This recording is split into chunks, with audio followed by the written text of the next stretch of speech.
Hey, Larken Rose here, and I'm going to do a rant about the concept of forced association because I don't think it gets enough mention and discussion in liberty circles, and it's horrendous because it's everywhere, and it's horrendously destructive, like psychologically and socially and everything else.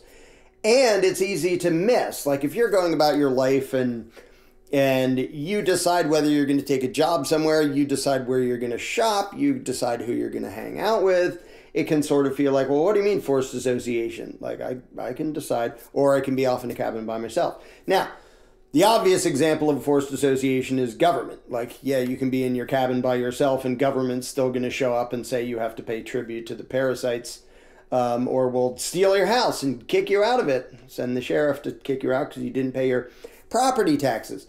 But I'm not just talking about that forced association. I mean, I've talked about that 8 billion times, and that's an obvious example. But consider what most children go through, even from the time they're really little. They, and I know this will offend some people, so what? Maybe you need to be offended enough to reconsider things. School is forced association. It's basically a prison, where you take some kid and you say, you have to go over there.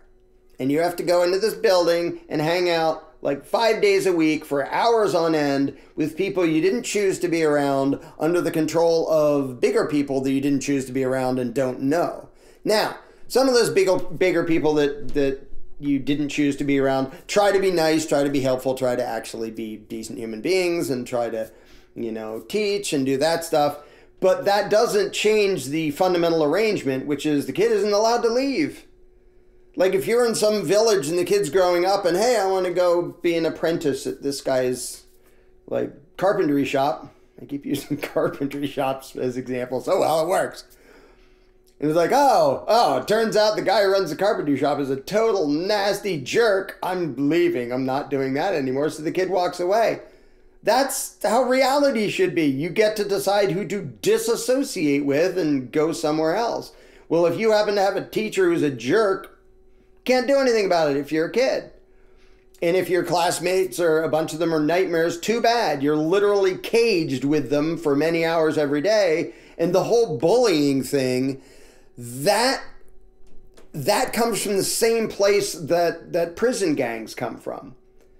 The feeling of powerlessness in this setting where they know, all the kids know that they're the captive of somebody else. And in order to try to feel at all powerful, they form cliques and then take it out on some other group and do the gang arrangements and the bullying people. And the kid can't just leave. And so for all the media talking about, oh, bullying is a real problem, you're literally putting them into the situation that allows that to happen. Because you know how bullying wouldn't be a problem? Is if the kid is allowed to leave and walk away from the bullies and then not be where the bullies are. Well, in prison you can't do that, and in school you can't do that. And then they're like, oh, how do we treat the symptoms of this forced association that we inflicted on all these young people and that everybody thinks that's perfectly natural and necessary and good?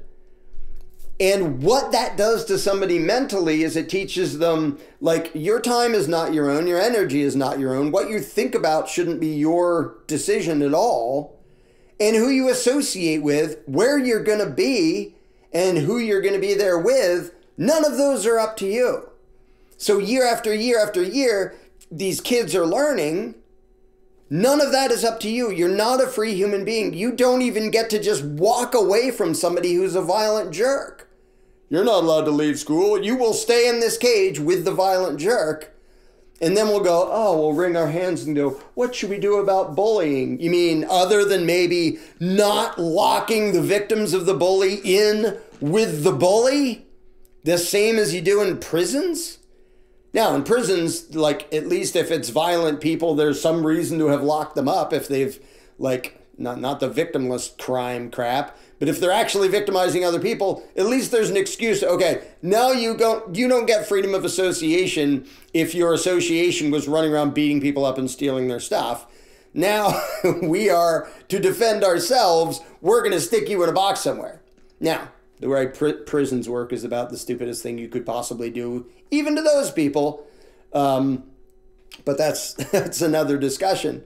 At least people in prison, there's some excuse. What's the excuse for starting with all the little young people who are just coming into this world wide-eyed and learning about things? Okay, step one, institutionalize all of you and stick you in a cage with people you don't know, and a bunch of them you're probably not going to like, and under the control of people you don't know, and some of them you won't like. And you don't have a choice in the matter. We're basically training you to be prisoners, not because you did anything wrong, but just because we do that with everybody. Yay, forced association for everybody. And it gets people into the mindset. First of all, it builds the frustration and the stress and the clicks and all this crap that's a direct result of that really stupid premise. And nobody dares to look at the premise and go, why are we doing compulsory schooling at all? Now, if you want to get way more into this, read some of the works of John Taylor Gatto, who points out why the education system is just horrendously destructive and sucks at doing the one thing that it claims to do, which is educate kids. Like, it doesn't even do that right. And while failing to do that, it causes a zillion psychological and social problems all over the place. And then you get this weird thing of parents going, well, I'm worried if my kid was homeschooled, they wouldn't be properly socialized. You mean learn how to be a prison inmate? I don't really think kids need to learn how to be prison inmates. They need to learn how to politely, voluntarily act with other people and have free associations instead of being stuck in a cage with a bunch of jerks, by a bunch of jerks, and then under control of a bunch of jerks. So, yeah, the idea that teaches socialization, well, if you're assuming your kid's going to end up in prison, good, that'll prepare them for it. If you wanted your kid to be like a free thinking human being, that was the worst thing you could possibly do. I'm sure I just offended some people by saying that. I can't really say I'm sorry. Like, homeschool, unschool. Anyway, that's not even the end of forced association, because there's so many ways in which even sort of short-sighted, even bigoted social conflicts are perpetuated by forced association. And it's easy for people to pretend, well, we're making people be nice and generous and diverse and inclusive and yada, yada, yada. Inclusive being the word of the day. And it has nothing to do with that. It's forced association. And so, for example, all the anti-discrimination laws, all of them are immoral. Even when the people who would discriminate would sometimes discriminate based on stupid reasons. I ain't hiring no Negroes. Okay, that person is a bigoted, racist dipshit, and he owns himself and should be free to decide who he associates with and who he doesn't, and it's not your decision to make. Now, what is your decision to make and my decision to make is we can make fun of him and point out he's an idiot, and if he has a business, we can boycott it and go, yeah, we have freedom of association too. We don't really want to associate with you because you're a jerk. But the ongoing attempt to force associations in the name of openness and fairness perpetuates all of these problems. And it's the same thing with the stupid, there was even some, who was it? I'm sure somebody will put it in the gut. Some supposedly libertarian presidential candidate who was like, yeah, make those like fundamentalist Christians bake that cake for a gay wedding. It's like, no, don't, you power-happy authoritarian jackass. And I don't care what you think of their beliefs or their choices or how bigoted you think they are. Them making stupid choices about who they are going to associate with, and that's if you even think it was stupid, is 1,000 times more important and more moral than you deciding that you get to decide for somebody else who they're going to associate with. So the whole, force them to be diverse. One, it's completely immoral to force an association on somebody else. And two, it just continues the division and the resentment. If you just let people associate where they want to and let them disassociate where they want to, most of these things just settle themselves out.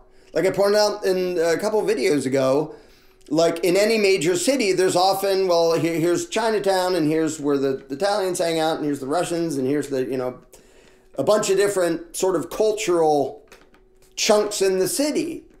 And it's not because they're having shootouts or because they hate each other. It's just because people sort of feel more like they fit in areas where they're surrounded by other people who kind of think the same and have similar backgrounds and speak the same language and stuff like that.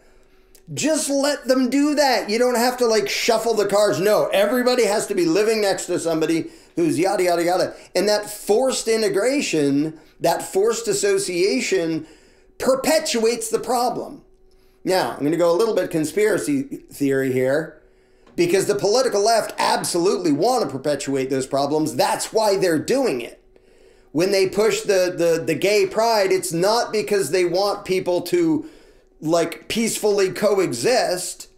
It's because they want to be able to force associations with people who don't want that association. You have to say these things. You have to think these things. You have to approve of this. You have to have right think, or we will use the force of law. Now, there are limits to what they can get away with in the US, but in Canada and the UK, they're just getting ridiculously fascist about the words you have to say. Not even the words you're not allowed to say, the words we're going to make you say. And we're going to make you associate with these people. And we're going to make you hire them or work for them or do whatever, and you're not allowed to discriminate against them and anybody. Discriminate means just choosing. Now it has this negative connotation, but it used to just mean choosing based on stuff. Now you can choose stuff based on criteria that I might think is stupid or other people think is stupid, but you get to decide what your own criteria are. That's called freedom. And any attempt to force other people to make the associations you think they should make, that makes you the enemy. It makes you the enemy of freedom and morality and everything else. So yes, and I know that Supreme Court just like threw out affirmative action of we're going to look at race in deciding who people can hire. In other words, that was institutionalized forced racism. It was government going to companies and say, you don't get to decide who you can hire. We're going to tell you, you have to have this, whether it's admissions to schools, and I don't even know what all that particular law covered, but forcing people to associate and forcing people to take into account other people's race, or now forcing them to take into account their sexual preferences or what they identify as whatever. You don't get to do that. You don't have the right to force that on somebody else. And anybody who knows how to think in principles can grasp this. But people are so bad at thinking in principles that whatever groups happen to be victims of that like 2 seconds ago, like back when there was forced racial segregation, you're not allowed to have a school with white and black kids there because, oh my gosh, that would be the end of the world. So government's going to make that illegal. Well, what about the people who just would want to do that voluntarily? You don't have to go to their school.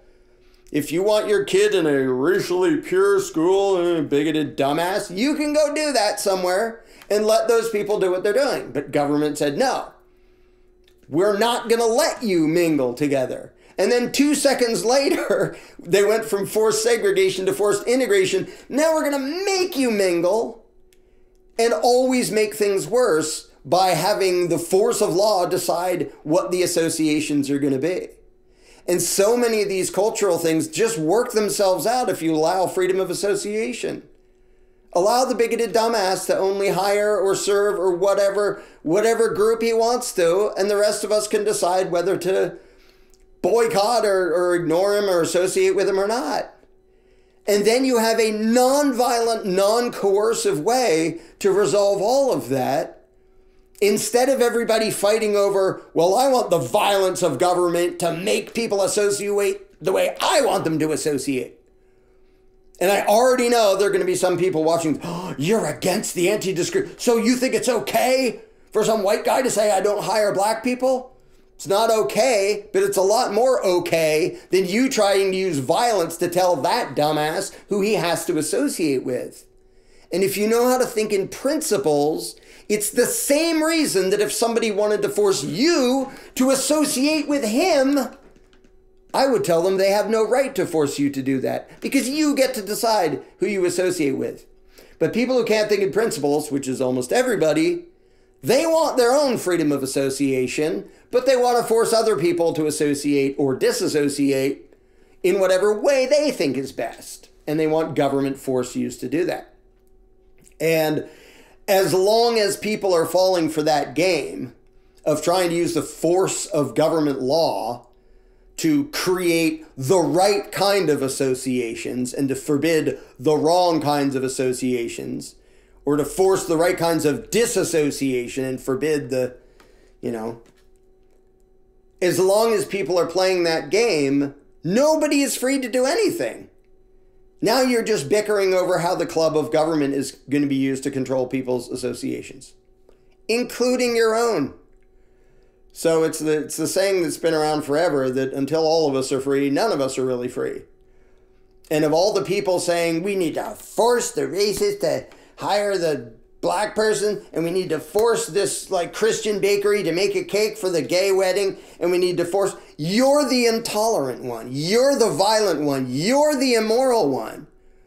Other people can be bigoted and stupid in who they choose to associate with. That is a big moral step below the advocacy of violence, which is what you are doing whenever you advocate any forcible control over anybody else's choices of association and disassociation. And it's kind of pathetic that the education system and what it teaches about how to think and philosophy and concepts and ethics and morality is so freaking lame that I had to make a video explaining that. But I did, because Americans don't understand that without freedom of association, and that includes other people's freedom of association to associate in ways that you might not approve of. Without that, there is no freedom for anybody, and you're literally cheering for a bunch of parasitical thugs to control everybody else in the name of compassion and diversity and inclusiveness, which is the ultimate irony. So, yeah, stop thinking it makes you noble and virtuous to tell other people who they have to associate with or disassociate from. You have no such right, even if they're bigoted idiots. You have the right to say they're bigoted idiots, and you have the right to disassociate from them. And that's a right I would defend, your right to disassociate with them. And you cannot, in principle, demand such a right if at the same time you think you get to decide who they associate with. So stop being total frickin' hypocrites and stop pretending you're for freedom and diversity and all that when you don't even believe the individual should get to choose for himself who to associate with and who not to associate with.